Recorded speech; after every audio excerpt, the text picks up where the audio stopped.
歡迎大家嚟到寶寶博士戲劇教學學中文。中國人傳統都好注重家庭觀念，尤其是5代同堂、一家團聚、父慈子孝。今日同大家講嘅文章就叫做《燕詩》，裡面係講緊燕子爸爸、燕子媽媽點樣去照顧燕子 BB， 最後燕子 BB 長大咗之後又發生咗啲咩事呢？原來燕子 BB 佢係會不停咁喺度嗌肚餓，不停嗌，日又嗌，夜又嗌，真係好恐怖啊！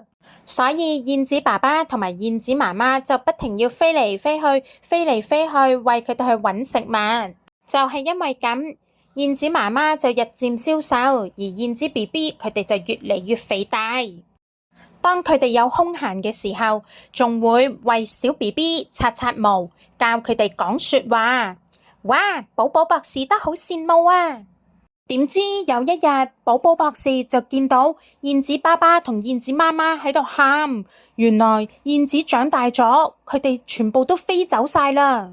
寶寶博士見到，當然係路見不平，拔刀相助啦。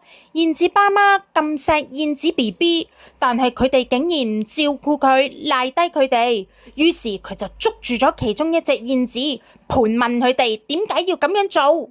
救命啊！救命啊！快啲放開手啊！我要振翅高飛，我要飛走啦！你快啲講，點解你唔留低照顧你嘅父母？吓？咩嚟㗎？休想狡辯！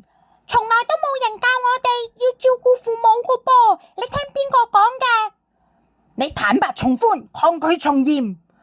哎呀，你唔信我嘅話，我哋一齊坐時光機返去，你就會睇到燕子爸爸同燕子媽媽點樣教我啦。我真係從來都冇聽過要孝順父母。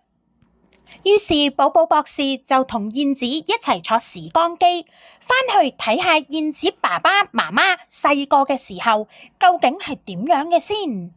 原來燕子爸爸媽媽佢哋細個嘅時候，雖然都得到佢哋嘅父母悉心嘅照顧，但係當佢哋羽翼漸豐之後，佢哋都係冇照顧自己嘅父母，全部飛走晒啦。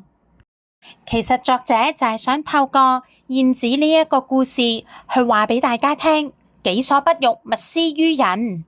你想你嘅子女第時點樣對待你？